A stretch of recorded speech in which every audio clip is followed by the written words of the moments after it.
یہ جو آپ بلڈنگ دیکھ رہے ہیں، یہ جو کانچ والی بلڈنگ دیکھ رہے ہیں، اس کا نام مسجد ابو بکر صدیق رضی اللہ عنہ۔ یہ والی جو مسجد ہے اوپر کی جہاں کانچ دکھ رہے ہیں، یہ اس کا نام مسجد ابو بکر صدیق رضی اللہ عنہ۔ یہ وہ مسجد ہے جس جگہ حضرت ابو بکر صدیق رضی اللہ عنہ کا مکان ہوا کرتا تھا۔ شاکر اس بلڈنگ کی تھوڑی سی میں آپ کو اس کی تاریخ بتا دوں کہ جب یہاں ہوٹل بنانے کا تعمیری کام شروع کیا گیا تو جب اس کے 3 منزلی ہو گئے، فرسٹ، سیکنڈ اور تھرڈ، تو تھرڈ فلور تک کے کام مکمل ہونے کے بعد پھر اس میں سے خون جاری ہو گئے۔ جب خون جاری ہو گیا اور کام آگے شروع نہیں ہوا تو سارے علماؤں کو جمع کیا گیا۔ تمام علماء نے یہ کہا کہ حضرت ابو بکر صدیق رضی اللہ عنہ جو خلیفہ اول ہے، ان کے گھر کو ہوٹل کیسے بنایا جا سکتا ہے؟ تو پھر انہوں نے کیا کیے، اس تمام کی تمام ہوٹل کا تھرڈ فلور کو مسجد بنا دیا جس کا نام حضرت ابو بکر صدیق رکھ دیے، اور حرم کی نماز، حرم کا امام ہی اس مسجد کا امام ہوتا ہے۔ اگر آپ لوگ اگر نماز پڑھنا چاہتے ہیں تو یہ سامنے جو سیڑھیاں دکھ رہے ہیں یہ ڈائریکٹ تھرڈ فلور پر جاتے ہیں۔ مستورات کا الگ انتظام ہے اور جینٹس کا الگ انتظام، اور جب تم اس کے اندر جائیں گے تو اتنا خوبصورت منظر ہے اور اس کی اتنی خوبصورت لفٹیں ہیں کہ دنیا میں ایسی لفٹیں آپ نے نہیں دیکھی ہوئی، اس لیے آپ اندر ضرور جائیں گے۔ آپ ایک بار اندر انٹری کرنا، ایسا لگے گا کہ آپ دنیا کے ایسے حسین اور خوبصورت جگہ پہنچ گئے ہیں کہ آپ انداز نہیں لگا سکتے، ایسی جگہ ہے اندر۔ تو ایک بار انٹری ضرور کریں آپ۔ اس کی لفٹ سے جا سکتے ہیں، لیکن اس طرف سے اگر گئے تو ڈائریکٹ آپ مسجد میں جائیں گے، اور جہاں سے ہماری انٹری ہوتی ہے تو وہاں سے اگر جائیں گے تب بھی ہم اوپر تھرڈ فلور پر مسجد کے اندر پہنچ سکتے ہیں۔ حرم میں اگر آپ کو نماز پڑھنا ہے تو ایک نماز تو کم سے کم ضرور اس کے اندر سے پڑھنا، تاکہ اس جو تھرڈ فلور ہے وہاں سے ڈائریکٹ کعبہ نظر آتا ہے، آپ اندر سے وہاں سے کعبہ نظر آتا ہے۔ اب اس تعلق سے جو ہے بہت ساری جو احادیث وغیرہ ہے وہ سنیے۔ حضور صلی اللہ علیہ وسلم کا جو مکان تھا حرم کے اس سائڈ تھا جو ابھی ہم جا رہے ہیں۔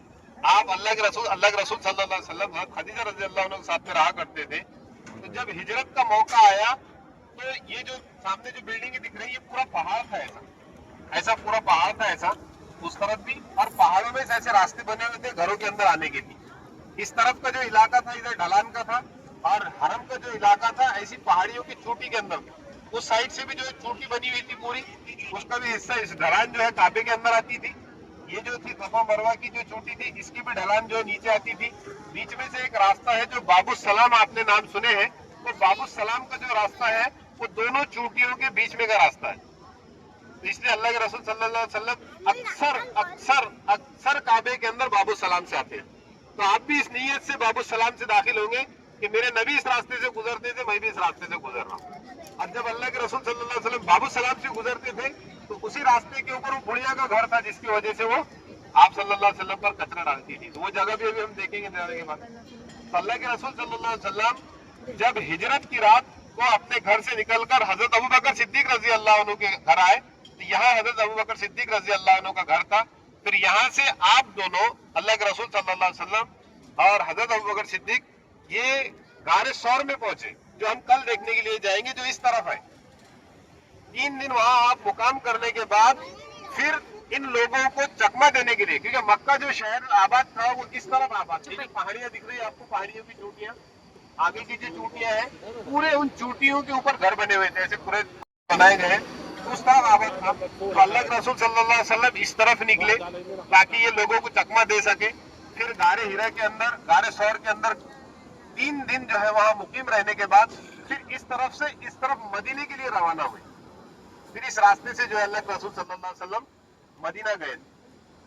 آپ نے مسجد ابو بکر صدیق رضی اللہ عنہ کی زیارت کرنا ہے، اندر ضرور انٹری کرنا ہے تاکہ آپ محسوس کریں کہ آپ کس جگہ پر آئے ہوئے۔ اسی کے ساتھ سائیڈ میں جو ہے یہ کلاک ٹاور ہے جس کا نام آپ بار بار سنتے ہیں۔ تو کلاک ٹاور کا first floor, second floor, third floor, fourth floor, یہاں تک آپ فری میں جا سکتے ہیں، کوئی پیسہ نہیں لگے گا۔ اندر بہت بڑے مال ہے خریدنے کے لیے، وہ دیکھ سکیں گے، اندر بھی بڑا خوبصورت منظر ہے۔ ٹھیک ہے، سب نے دیکھ لیا اس کو۔ جانے کا راستہ دیکھیے، دیکھو یہاں سیڑھیاں لگے ہوئے ہیں، آنے کا جو ہے راستہ ادھر سے اس طرف کی سیڑھیاں شروع ہوں گی، اس طرف بھی کچھ سیڑھیاں اترتی ہے، سائیڈ میں پیچھے سے بھی اترتی ہے کچھ سیڑھیاں۔ مرد اور عورتیں جو ہے الگ الگ نماز پڑھتی ہیں۔ جانے کے لیے ابھی ہمارے پاس اگر ہم اندر اگر جائیں گے تو اپنے کو پورے باقی کے جو زیارتیں ہیں وہ اپنی رہ جائیں گی۔ یہاں آپ ہر بار آنے والے ہیں